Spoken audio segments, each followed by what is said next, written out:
And welcome again to Cottage Talk. I am Russ Goldman. Joining me right now is Craig Coben. This is our post-match show of Fulham's 2-1 victory against Southampton on Saturday. Craig was at Craven Cottage. He will share his view. We're hoping to have one of our other co-hosts join us shortly. That would be Yannis. He's just having some technical difficulties. So we're trying to get him back in. He continues to try to join us. We're going to try to have him join us again. Looks like Yannis might be with us again. Let's give it another shot. Hey, Yannis, can you hear us? Yes. Okay, we got Yannis back. We finally got everything to work. We're having some technical difficulties. I was just sharing. We just went live. Crazy Cobra's in the house, Russ. How are you doing, Yannis? Happy New Year. Happy New Year to both of you. Yes, good. It's 2023, 7th in the league. Can you believe it? Best team in West London. What can I say? Well, I have a little mea culpa, a little Goldman, as I knew after the show. I did my 5 takeaways from the match, and I mentioned that Fulham were 8th. So there's a Goldman just basically to end last year. They're actually 7th, Yannis, which is amazing. Yeah, it is. It's been a fantastic year from start to finish, and yesterday was not an easy thing against a manager new to the Southampton. And of course, you've got the George Cohen commemoration in Pele. Yes. So, bit of a flat atmosphere, but we got 3 points, which is brilliant. And let's bring on the Foxes on Tuesday, I believe. That's right. I'm looking forward to that, my friend. Over to you, Craig. Welcome to the show. And I want to get your thoughts on what you watched yesterday. You and I were talking about it. This was not a very, what you would call a great performance by Fulham, but they got all 3 points. And I'm glad that Yannis brought up some of the other situations going on. Obviously, you have the passing of George Cohen and Pele, and the atmosphere, as he was saying, seemed to be a little bit flat. So just give me your thoughts on what you watched yesterday. Look, it was a scrappy game. I don't think either side showed a tremendous amount of quality. I don't think Fulham played particularly well, but the sign of a successful team is when you win when you're not playing well. The atmosphere in the crowd was fine. There was people were in full song to support and commemorate George Cohen. There was the tribute to Pele as well. And overall, there were some, songs and chants as usual in the upper end of the Hammersmith end. The upper part of the Hammersmith end. But what I would say is it wasn't a great performance. If we had drawn, it would be difficult to say that it would have been an unjust result. But we took our chances when we had them off the corners, and that was the difference in an otherwise very tight game. I'm glad that you said that, Craig, because I actually said on our preview show that set pieces would be key. And they were key in all 3 goals. And my concern here, and let's just call it just a little concern because Fulham are winning matches, and we'll talk about, I want to get your thoughts about just winning and the importance of winning. But should we be concerned that they're scoring the majority of their goals, it seems like, on set pieces? I don't think we should be concerned that we're scoring a lot of goals on set pieces. They count just as much as goals from open play. What I think is a little bit more concerning is that there appears to be a bit of a dip in form from some of the players and some vulnerabilities that were clearly exposed over the course of this match. Okay. Right. And I think that is probably greater concern. I think the last 2 results have flattered us. Crystal Palace having men sent off, and Southampton, we were quite lucky and fortunate in many respects against Southampton. Okay, excellent. Yannis, I want to go to you. I want to get your opening thoughts, and feel free to share your thoughts on what we're talking about, what Craig brought to the table, because the performance wasn't the greatest, like Craig said, and I've also mentioned on my 5 takeaways. But you get all 3 points. That's the bottom line. But should we be a little concerned by the last couple of performances? Because if we're being honest, the performances, like he had mentioned, against Crystal Palace, I thought they played fairly well, but there are circumstances with that. In this one, it's against a club at the bottom of the league with a new manager, And full credit to Southampton. I thought they played well to make Fulham look this way. But how concerned are you about the performance? Well, the Palace game was, Palace, you'll ask any Palace fan, and that performance was gruesome. They looked like they'd just come off the beach and out of the bar. And they showed that yesterday. They played well against Bournemouth. So I watched the Southampton game against Brighton, and they were just as gruesome in a South Coast derby against a team they don't like, and really they got kicked off the park. I'm the first game, I'm not so much worried. The second, I'm going to give Nathan Jones some credit.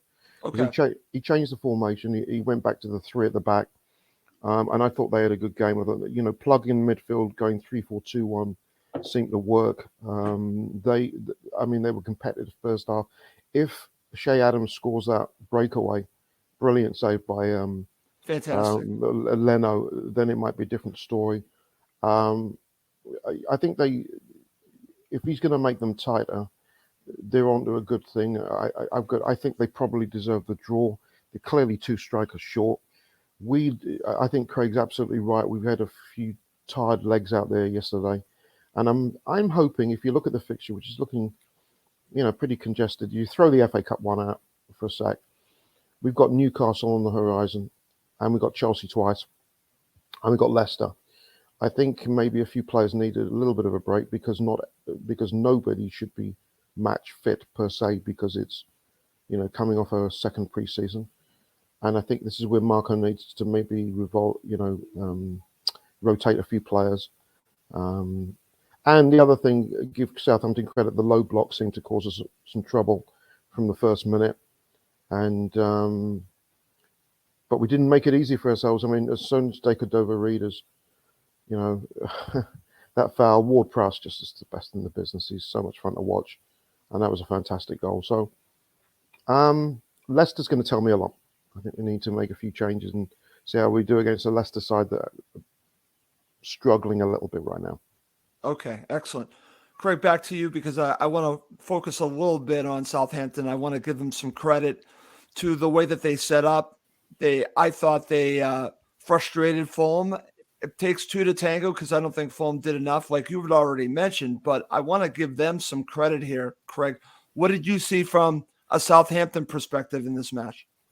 Look, as Yannis says, they set up in a 3-4-2-1 at the outset, and when they had the ball, without the ball, it looked more like a 5-4-1, very congested in the midfield, and were really forcing us out onto the wings where they felt comfortable they could control us.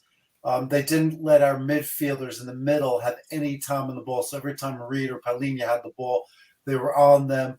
They were a bit aggressive in the tackle, but the referee was letting a lot go. And so as a result, it put us off our game. And then we looked like we were plotting. I mean, we'd go down the right side, we'd overload the right side, then we'd switch sides to the left, but we weren't doing it quickly enough. And so, it wasn't fast-paced, and it really didn't trouble them all that much. Yannis is right. We had a let off on the first, in the first half. Bear in mind, there were 2 mistakes that were made by Fulham in that case. The first was a poor pass by Diop. Yep. And the fact that he was out of position for the counterattack. And the second was that Tim Ream played the Southampton player on side. He didn't push up enough. And what I think Southampton's strategy was to let Diop have the ball, because they realized that he probably is the weakest player on the ball. Sometimes they would press him, sometimes they would just leave him alone. But clearly the strategy was in favor of exploiting Diop's weakness on the ball. Very interesting. I'm glad that you brought that up, because, again, Craig was there so he could really witness this.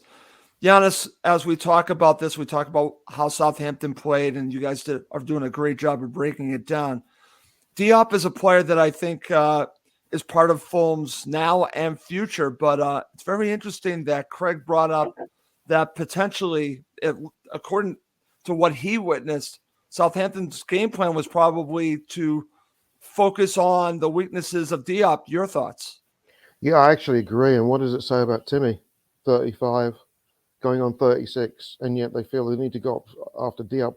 It's funny. I took a good look at Diop yesterday, and one of the things that slightly concerns me, and I know this was a knock at West Ham, is that for a man his size, he's not that good in the air. He really isn't. Whereas Tosin is, and I know he's part of the now and the future, but I'm wondering if Mark and the coaching staff might look at this and say, well, do we maybe even need to upgrade from that? I mean, I know that someone like Michael Keane is going to be out there in the transfer window. The transfer window opened today.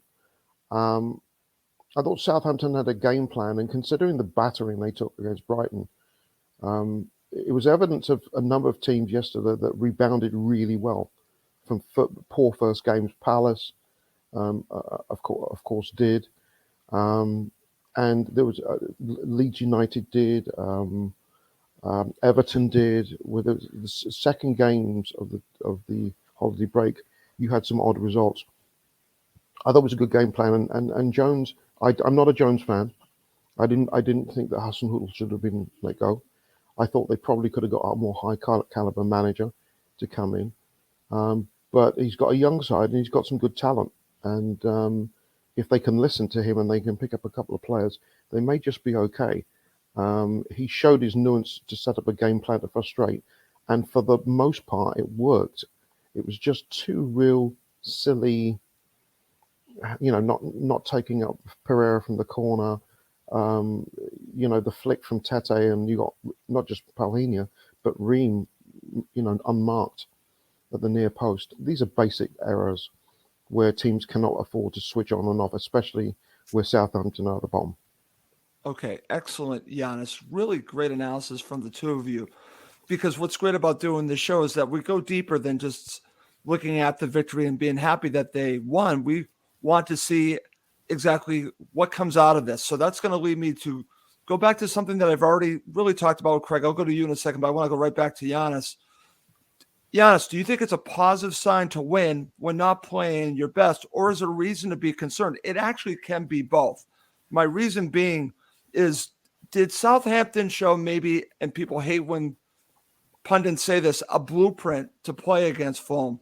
Now, we're playing against opponents coming up that will probably have a completely different strategy. Mm. But when Fulham are going to have most of the ball, is this a concern for you? Because I think it's a positive sign to win, but I think when the roles are reversed and they're going to be the ones with the ball, they're going to have to find other ways to get goals. They're going to have to find other ways to deal with a situation that Southampton showed us against Fulham. That's a great question. There are two things here. Firstly, the good thing about yesterday's game is that Marco's now seen it. He recognises the low block. The players can know it. Secondly, it's a potentially good recipe against us at the Cottage, where it's a smaller ground. The fans are on top of you. There's not as much space. But when you go away from them, let's say St Mary's, reverse fixture, slightly bigger pitch, may not work as much because you've got a lot more space to cover. So, coming away from home to the Cottage is never going to be easy. And if you try it, it'll give us difficulties. But on a bigger pitch, it's going to be a little bit different. And then the good thing, as I said, Marco and the coaches will learn from that and say, well, if teams try to do this, this is the way we need to counteract. And this is part of growing together as a team. Different teams will throw different systems and different things at you. I was really surprised that he decided to go.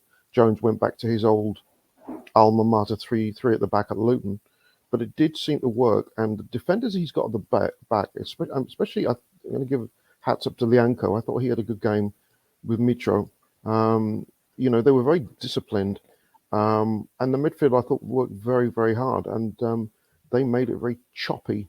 And Edozie, who looks like a super little player, did a really good job of tracking back and helping out at times to make it a midfield five. So there's promise there, and it's a good tactic, and it showed that Jones had thought this through, and he'd done it despite what happened against Brighton. So I think we learned from it, and but I think it becomes more of an advantage for teams to play us like with that approach at the Cottage, as opposed to if we have to travel with the fields tend to be a little bit bigger. Okay. Great stuff there. Over to you, Craig. I want to get your thoughts on this because you get to watch this at Craven Cottage, and certain opponents could use this as a blueprint when they come to the Cottage. As Yannis said, maybe when we are away, it's a different story. But what are your thoughts about this? You've already talked a little bit about winning is obviously the most important thing, but I'm a little concerned about how they played against Southampton, that some other clubs can come to the Cottage and do this. What are your thoughts?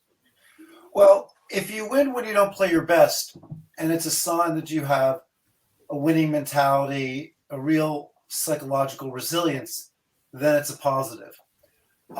If you win when you're not playing your best because you're a bit lucky, you're a bit fortunate, then it's a reason to be concerned. Watching that game yesterday, on balance, I would take the latter interpretation, although you could take the former. Okay. We just seemed to be a little bit more fortunate. We were a better team technically than Southampton. That was very apparent. But they had put us off our game, and we didn't really seem to have any answers other than scoring off of these dead ball situations, off the corner quick kick situations. They frustrated us throughout the match, and I haven't looked at the statistics, but I don't know how many shots we had on goal, but if it was more than one, other than the second goal, I'd be surprised. I can't even remember a shot on goal. That's how difficult it was. And it's not as if we had a lot of chances that we can discuss. We had almost none. That's a great point, because when I was preparing for the show, there aren't many opportunities, Craig, and that is different than the last match, but there are circumstances why Fulham had so many shots against Crystal Palace. Some of them are down to Fulham. Some of them were down to the fact that they were down 2 men, but there weren't that many shots. That's actually really good. So when we break down the match, we can certainly go back to that. But guys, before we really get into talking about the match in a little bit more detail, I didn't mention this on my 5 takeaways. I thought about mentioning it, but I didn't, because I thought that we could talk about it now. So this is something that someone brought up. I've seen it on social media. So let's talk about it now before we really get down breaking down the match. Let's talk about the missed penalty by Mitro, Craig. So Mitro is a pure goal scorer, but I've been concerned watching him taking penalties probably his whole time at Fulham. So I saw on social media suggesting maybe it's time to try someone else. I saw maybe Pereira. What are your thoughts about this? And if they did do this, what would be the fallout from having Mitro not being the one to take the penalties? I think there are 2 considerations here. The first is whether Pereira or whoever would be outright a better penalty taker than Mitro. And I don't know whether that's true or not.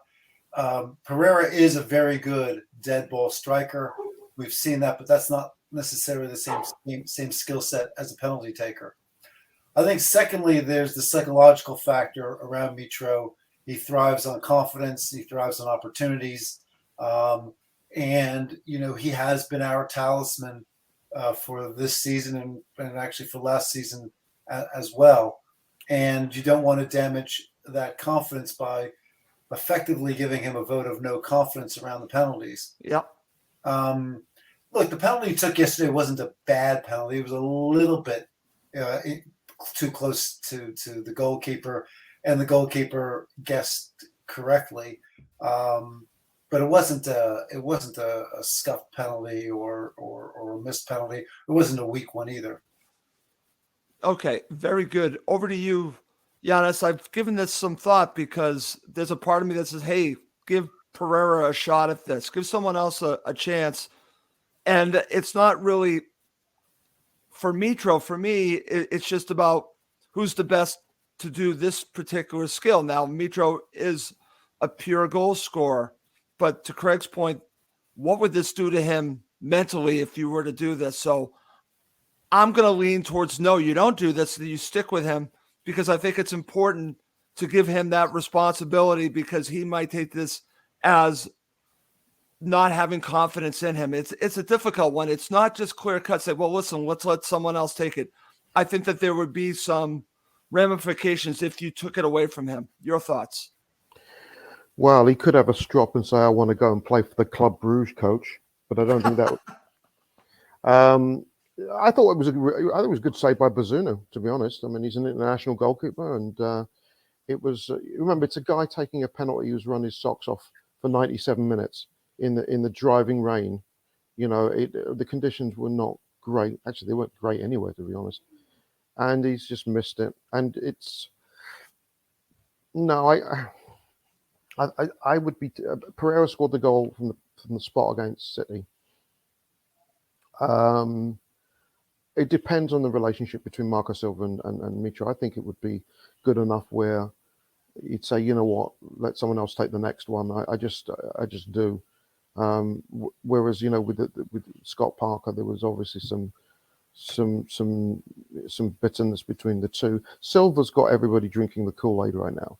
He's made players better. He's made a 35-year-old who a year ago was playing all right in the Championship, looked like a world beater, and him talking about playing in the next World Cup. This is the impact he's had. And, you know, I've heard very few rumblings from the camp about, you know, unhappy players. And if there were, it would be because of lack of playing time. So I'd assume that the relationship is good enough that we could say, Alex, let's give it to someone else. I thought he played well yesterday, Mitro, but looked a little tired towards the end, and he's still battling that foot problem as well. And part of this is going to have to be, with the games coming up, does he sit him down? You know, so I think you need a bit of a break, and he wants to play all the time.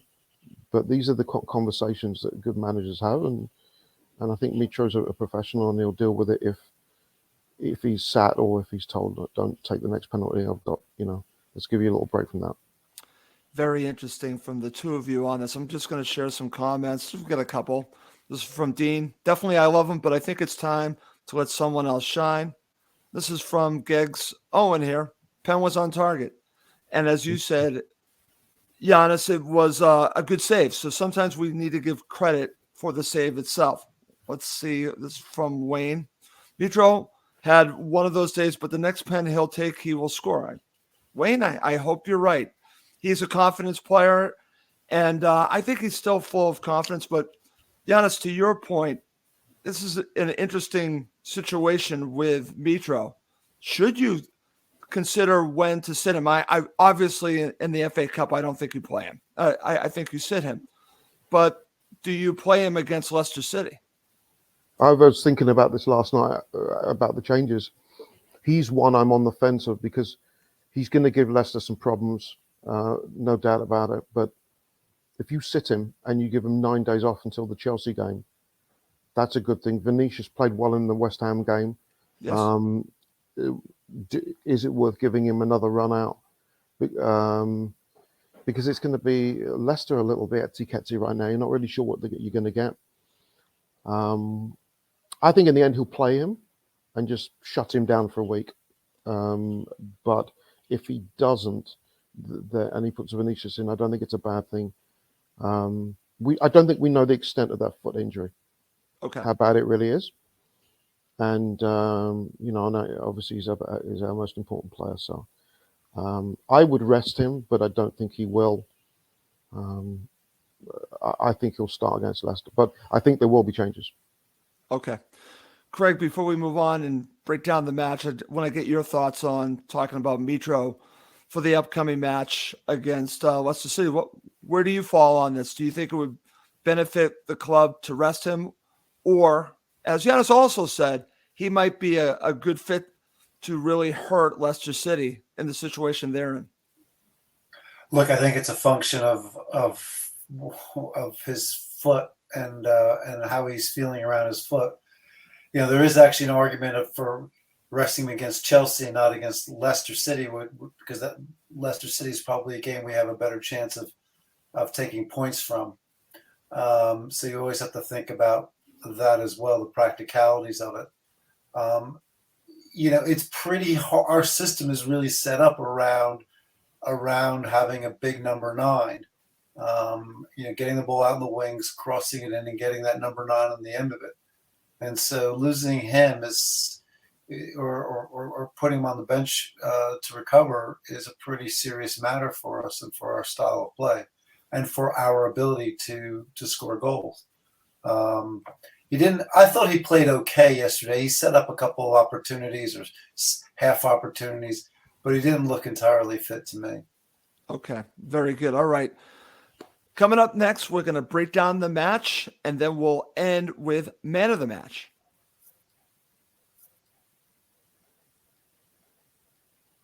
Okay, guys, for the second half of the show, we'll break down the match, and we'll, like I mentioned earlier, we will then talk about who you think was man of the match. I'll just say right now it's Paulinho for me, but we'll talk about that at the end of the show.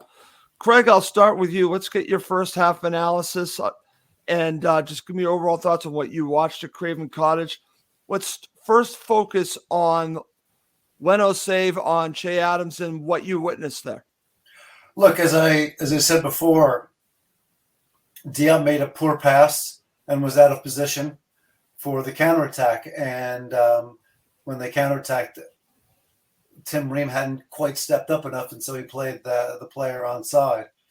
But what I think it really reflected was the way in which Southampton smothered us in the first half, gave us no space, and tried to exploit us on the counterattack. It was a great save by Leno. He really came out quickly. He sort of backpedaled, and then as the Southampton player got closer, he came out really quickly to shut down the space. It just shows you what a world-class goalkeeper he really is and how valuable it is having someone like that for us. I'm glad that you said that. Yannis, over to you. I want to get your take on this because Craig I thought, nailed it when he talked about Leno, because that should have been a goal, honestly. And if it wasn't for Leno, it would have been a goal. Him reacting the way he did, I think, was the difference here. Your thoughts? Game changer for me. If we go a goal down there, I think we're in real trouble. Adams is a good player. He just is starved of supply right now. There's a lot of skill in that team, but there really isn't. You're really not sure where the goals are going to come from. And the timing was such that, Leno had to come out big. He came out quickly and came out big. It's a good save. Very good save. Very timely save. And a team like Southampton need to score first. They need crumbs of comfort from somewhere to show that they're going in the right direction. It's difficult for the players, I think, because, this might sound a little arrogant, but you've got a Premier League club with Premier League players, but you've got a Championship manager comes in. And players do look at that and they go, well, what's he going to know? What's he going to know when we play City and Liverpool and Arsenal? So Jones has an even tougher job in his hands. And he's gone in the right way about it. The Brighton game would have been a shock. But certainly yesterday was a big improvement. And had Adams put that away, I think we'd have been in a little bit of trouble. Having said that, as Craig said earlier, the sign of a good tight team is one that's not playing well, that scrounges out results out of nothing, and that's what we did do yesterday. 2 years ago, we'd have lost that. But this is a resilient team right now, and players are now used to winning. And I think we're right now the only team that's taken maximum points post World Cup in the division, which is great. So this is certainly a streak to keep on. But would Rodak have stopped that? Maybe. But Leno was there and he did the job. Okay. Yannis, I just want to give you props for saying about winning, because it's infectious, along with losing. If you start winning, you believe. If you start losing, you start to lose even more confidence, and it affects your game. So it is about being on a streak, and Fulham are on that confidence streak right now, which I think is important. So, Craig, I want to go to you, and we've already talked about finding a way to win, and this is the opportunity, basically, like we're talking about, finding ways to win on set pieces, and they continue to find different types of set pieces that they do, different corners. I've seen this one several times. It pays off here. Your thoughts on Fulham's first goal with Pereira? Not being credited for the goal, but he obviously had much to do with this. I know it's an own goal from James Ward-Prowse, but this, to me, is about the delivery and also the strike by Pereira. Yeah, I mean, well, the delivery was perfect from Willian. Pereira was not marked. Sometimes you don't mark the player who's out of the box, but boy, did he hit it well. I mean, it looks easy on TV, but how many times do we see players not strike those as cleanly as Pereira did? I mean, it was a real technical feat. And while it wasn't an own goal because of the deflection, I think he deserves, at least morally, credit for the goal. There's nothing else to it. I mean, it was just a really sweetly struck corner. You could argue Southampton maybe should have had a player closer to him, or they should have marked him. But he was way out, and you would not have expected him to score from there. Okay, very good. So Fulham are up at the half, guys, 1-0, and we could talk about, did they deserve to be up? They're up. They're up. They're playing against a team that set up very well to stop them, but they took advantage of their opportunity. They're up at the half. Yannis, let's go to the second half. And what's interesting here, and I've seen some commentary coming from Southampton that they basically turned it up a notch and that they were going to open up a little bit. And it seems like that's what they did. And they had a little bit more of the ball and they were creating some chances for themselves. But this goal from Southampton, I want to get your thoughts on, because Bobby Decordova-Reid is one of my favorite players for Fulham. When you go into the match, you know that they are extremely dangerous with James Ward-Prowse on set pieces. You need to be very careful when you're around him. So love Bobby, but I think he needs to be doing better here.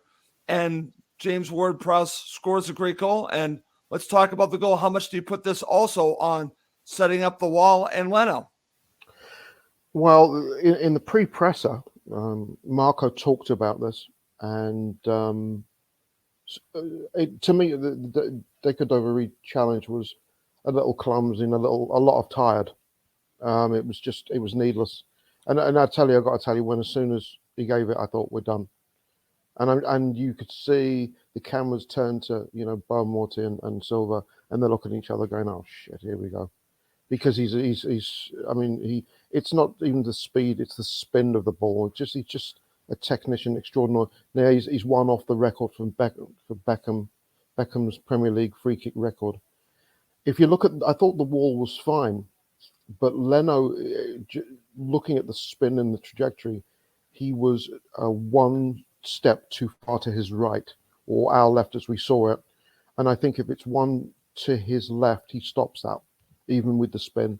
It's one I think he'd like to have back. But having said that, that would be taking credit away from just a fantastic free kick. Ward-Prowse is one of those players that teams are looking at deliciously and looking at the bottom of the table, going, okay, if they go down, he's going to be one of the hottest talents on the market. Who picks him up? How much is he going to cost? And it's for moments like that, because he can turn a game on a sixpence. So a little bit of Decordova-Reid, although he's been fantastic, a little bit of Diop, fantastic, but I'm not going to take anything away from the strike by Ward-Prowse. It was a worldie. Okay. Craig, your thoughts about the goal from Southampton? I think the run up to the goal was quite interesting because Palhinha had made a very good tackle, but unfortunately the deflection, the bounce off the tackle was a bit unlucky, so that Southampton could continue their move, and it culminated with the foul by Decordova-Reid. The free kick was amazing. I mean, I could see it at the other end of the pit of the pitch, and it was one of the best free kicks I've ever seen at Craven Cottage. There's no question about it. Yeah, could Leno have gotten to it? Could the wall have been bigger? Yeah, hindsight's 2020, but that is a free kick of pure quality. Okay, excellent, Craig. All right, right back to you now. Here's something that I've seen a great deal on social media, talking about the double substitution of Tom Kearney and Dan James coming on, and then you take off Bobby Decordova-Reid and Harrison Reed. So I want both of you to have a crack at this. Craig, I'll go to you first. What did you make of this and the effect that it had for Fulham during the match? Okay. I thought bringing in Tom Kearney gave us a lot more stability and possession in the midfield. I actually thought he played pretty well, and Southampton had to pay attention to him, and we actually started to exert more control over the game. I was surprised about Dan James' introduction. I thought, again, he was pretty poor, as he was in the World Cup. I know he set up that penalty at the end, but that's a little bit of a fluke. He seemed to lose the ball almost every time he got it. And it was actually quite frustrating. I don't know why Harry Wilson wasn't playing. Maybe he was injured, but I would have played Harry Wilson over Dan James at that juncture. Okay. Yannis, over to you. Obviously, Fulham supporters are talking a great deal about Dan James because one of our loans are with him. And it's funny because I thought he played very well against Manchester United. I'm thinking, okay, this is the part where he starts to kick on. It just hasn't happened.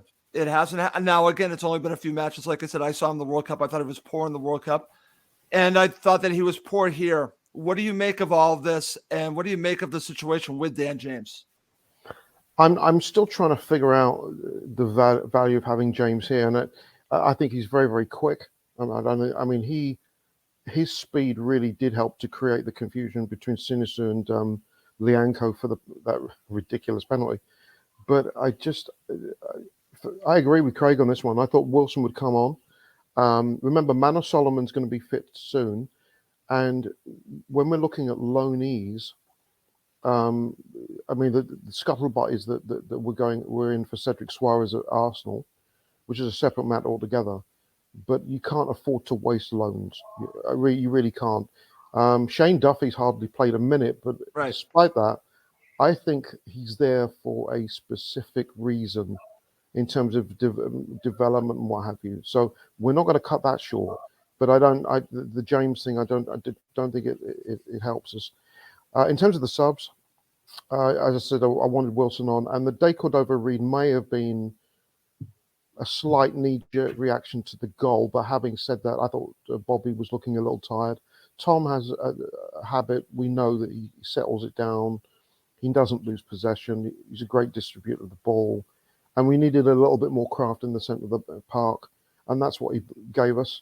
And actually, looking ahead to Leicester, he's probably the first change I'd make, that I'd actually start him ahead of Bobby instead of Harrison, because Harrison looked a little tired yesterday, and Tom will give them a different look. And I think it's good to be able to manage your players now. We can't go back to the Roy Hodgson loved him to death like we do, where it's the same 11 game in, game out. It's yet a decade later, and these games are really, really tough, and you've got to use your squad. And I'm hoping that Tom gets a start against Leicester. Okay, very good. All right. Back over to you, Craig. Let's talk about the winning goal here. And from a corner once again. And I think Fulham, we can argue, is Mitro the most important player for Fulham? Or is it Palhinha? For me, it's Palhinha because I think he is that important piece of the puzzle that everything flows off of. You need a goal scorer, but for me, it is João Palhinha. He gets the goal here. It's not just him. It's obviously Tjanetis and the delivery. What are your thoughts about Fulham's goal to win the match? Well, before the goal at the other end, you may recall that Palhinha made an incredible tackle on Perso. And by the way, that was the second time, because early in the first half, we didn't mention it, Palhinha had also made probably a goal-saving tackle there. So the man is a machine, and really extraordinary in the way he can cover so much ground. And then he comes down the other end, and obviously he scores. Now the corner was set up by Tom Kearney. It wasn't a penalty in a million years when he went to ground, but Kearney had gotten behind the defense and set up the corner. As for the corner itself, it was very well delivered, headed on by Tete. Not much I can say about it. The goalkeeper didn't really have any chance to save it. but Palhinha's just been massive for us, and he does he covers just so much ground, and it was I think there's a song that we all sing for Palhinha in the stands. It's quite a nice one, and he deserves it. Okay. Over to you, Yannis. I want to get your thoughts on the goal. Also, this point when we talk about Palhinha, because for me, Palhinha is Fulham's most valuable player so far this season. I know everyone would, well, I shouldn't say everyone, others will point to Mitro, but for me, it's everything that he does. Craig just talked so much about it. And what's interesting about this and why I'm bringing this up now, talking about Palhinha, is I saw this poll going around on social media for the best defensive midfielder in the league. Oh, God. And Palhinha was not even part of it, Yannis. Don't even get me starting on this. Okay, I'm sorry to bring that up, but when I saw that, I was insulted that he was not part of this. But he scores the goal, but as we're talking about, he has just done so much for Fulham Football Club. Your thoughts about the goal? Well, I mean, it's top six bollocks, isn't it? The next person that tells me Casemiro is going to get decked. And they've obviously not been watching. They've not been watching Fulham games. He's been an absolute monster for us. It's just unreal. And the goal I found really, really strange. It's a nice delivery in. It's a brilliant flick by Tete. It really is. It's gone perfect, near to far. But what was Bazunu doing? Firstly, what was Bazunu doing in his position? And secondly, how is it possible that you've got Palhinha and Timmy unmarked at the near post? Utter unreal. And Nathan Jones would have been pulling his hair out, going, well, we've defended pretty well. And then you give away a daft, and I mean a daft goal like that. And those are the goals that sink you. You know, and we're very good at set pieces. It's now going to be the one thing that's going to follow us. It's going, whatever you do, corner kicks, you better watch them. Free kicks, watch them. Fulham are a tasty team. They can create at any time. And the setup was beautiful. Palhinha is just a monster. But I think that Jones will look at this and go, well, come on, this is an avoidable goal. Why aren't you man-to-man marking this? You know, it's a rotten way to lose, because I think Southampton did well enough to get a point. It's things for them to work on, but we got the win, and we did it scrappily, and a nice goal there for Palhinha. You could see the emotion in his face as he raced the crowd. He was a happy bunny, as were we all. Okay, excellent there. All right, before we go to man of the match, quickly on this, Craig, your thoughts on, we've already talked a little bit about Mitro taking the penalty. What led up to it? Your thoughts about what you watched there? Yeah, it's a bit of a balls up by the Southampton defense and miscommunication, and Bazunu, instead of punching the ball, punched Dan James. I mean, it was a little bit of a fluky kind of, extra time penalty when Southampton were trying to push forward and focus on trying to score. It was a bit of a shame that Mitro just couldn't put the game away. But in the end, it turned out not to matter. Okay. We'll just share this comment. This is from Coben Bugler. Mitro giving Lianco a little nudge just so Tete had a free run at the header for Palhinha to score made me smile. I understand that, Coben. Thank you so much for commenting there. And also just want to talk about, because we are focused a little bit on Mitro. And I believe this is true, Yannis. If Mitro gets yellow versus Leicester, he'll be out for the Chelsea match. Is that true? Yes, it is true. I don't think it should have any bearing on the Tuesday. I mean, because if you start getting worried about that, if he doesn't play here and he gets a yellow here, and I mean, you can't do it through fear. I know he's going to want to play against Chelsea. I want to play against Chelsea. Craig's out there. He's got his shirt. He's ready to play against Chelsea and give it to them. I'm ready. I'm waiting for the call. It's the transfer window. Yeah, let's do it. Yeah. But I mean, Silva can't really base it on that. Well, it's like, look, Palhinha took 5 yellows in the first 7 games, and he got suspended, right? And the game, I think, was Newcastle. He was suspended. We all know how that went. Operation Chalaba. But no, I think Silva should just give him a little, just decide what he wants to do. That goal, by the way, the penalty was actually clever. I want to give Tom Kearney some love here because it was Kearney's up and under. I don't know what he was doing. He just kicked it up, but it caused absolute havoc. And James, being the little bee that he is, chases everything, chased it, and out of nothing, he created something, which was great. Shame we wasted it, but it was Kearney's. I think the rugby pundits would say the Johnny Owen, and it went way up in the air, and well, it was a bit comical and laughable. Okay, very good. All right, guys, to end the show, we're gonna go to man of the match. I've already said my man of the match is João Palhinha, and I don't think it's close. That's just my thoughts on it. Yannis, man of the match for you. It's not a Palhinha. I thought he was brilliant, but I'm going to give it to Kenny Tete. Oh, wow. Okay. And the reason is because I think the last 2 weeks we've been hearing a lot, the scuttlebutt about Suarez, and Suarez is a right back.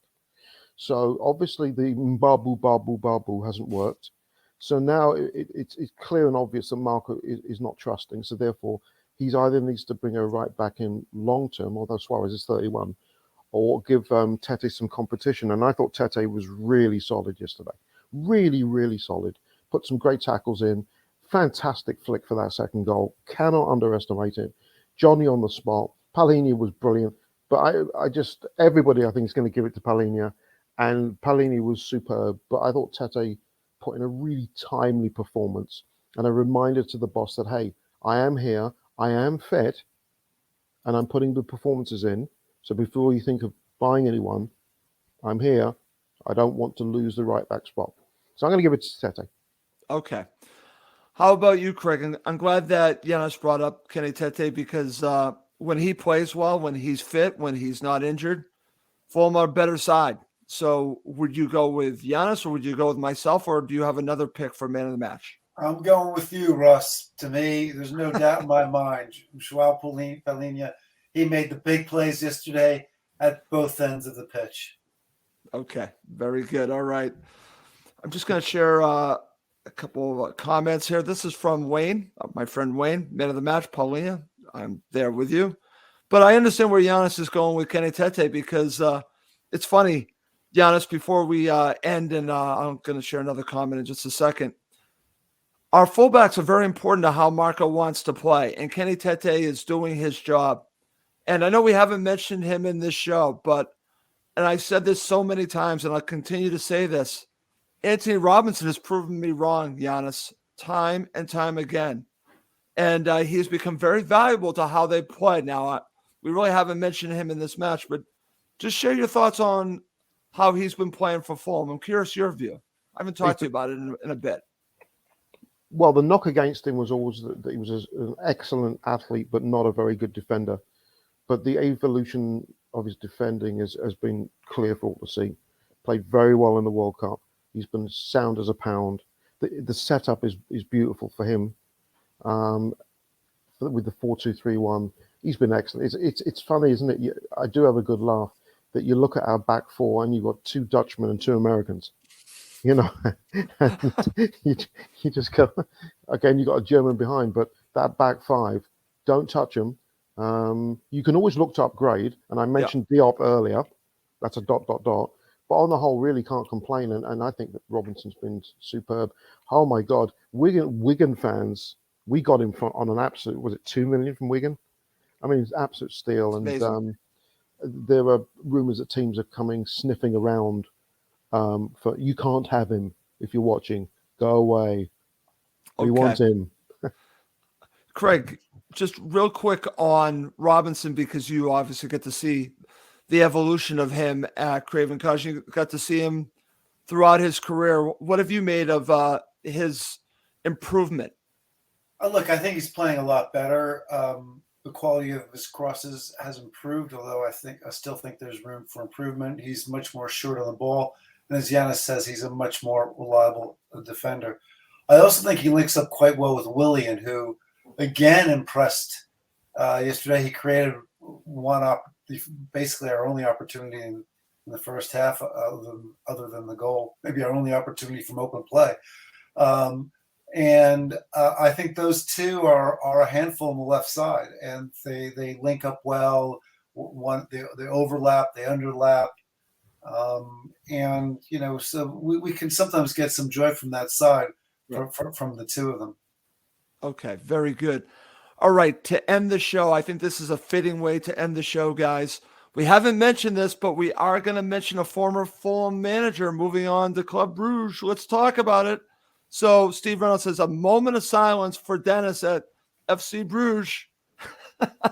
Well, over to you, Craig. Thoughts on Scott Parker moving on? I think they're in the Champions League. So I don't have any beef with Scott Parker. I met him once. I thought he was an interesting guy. And I don't know how Bruges are set up, and maybe his style of play may very well suit them. He's an intelligent, thoughtful manager, although his tactics were quite conservative. Maybe too conservative for when he was our manager in the Premiership. As far as Denis Odois playing for him, they seem to play.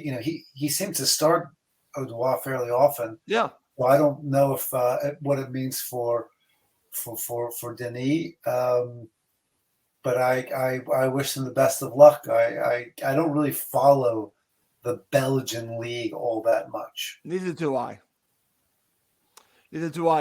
I will say that I have been following a little bit because Tejan Buchanan, who used to play for the New England Revolution, also plays for Club Brugge. So I've followed just a little bit. But Yannis, your thoughts about Scott Parker going to Club Brugge? That's how we'll end the show. It's gruesome.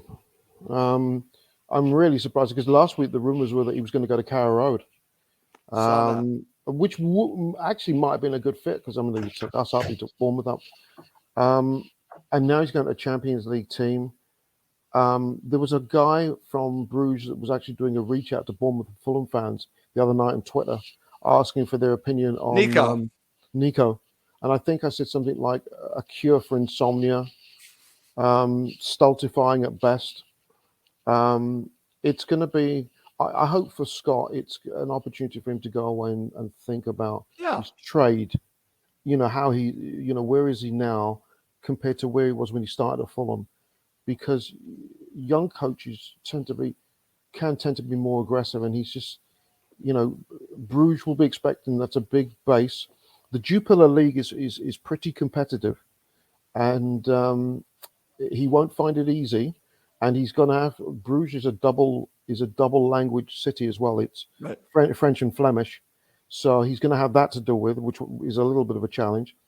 So, and he's going straight into Champions League. And the Bruges fans are excited, as they should be. And I wish him well. How it's going to go, I don't know. Maybe it's good that he's gone overseas, because unfortunately his reputation has followed him as being dour. And I know how the Bournemouth and we feel about him. So, but there we go. Wish him luck. Okay.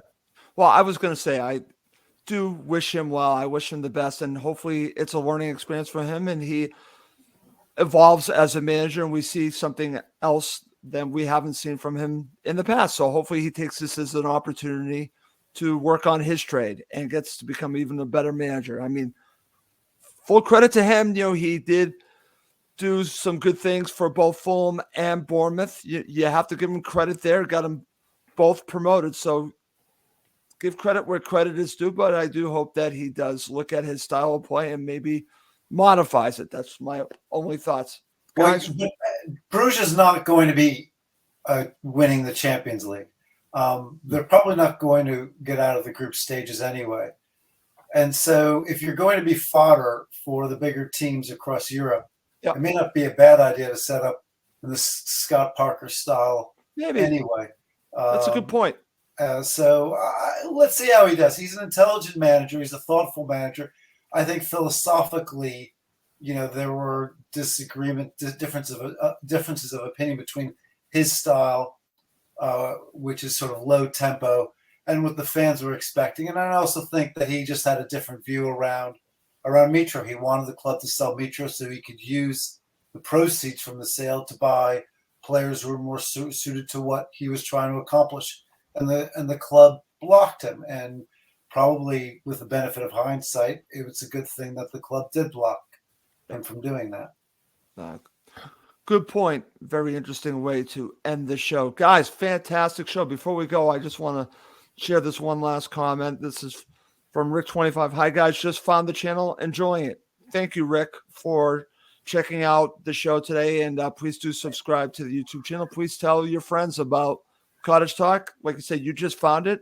There are many Fulham supporters that still don't know about it. So please tell your friends. We want more people to be watching and listening to Cottage Talk. Guys, fantastic show. Craig, thank you so much for joining Thank you, me Russ. and Yannis today. Thanks, Bit of Yannis. joy. And you, Craig. Always a pleasure, matey. Always a Okay, pleasure, take care, guys. Okay. Happy New Year, everybody. Before we go, I want to wish everyone a very happy New Year. Happy New That's Year. going to do it for this episode of Cottage Talk. For Craig Coben and Yannis, I'm Russ Goldman. Thank you as always for watching and listening to Cottage Talk, now part of the talkSPORT Fan Network.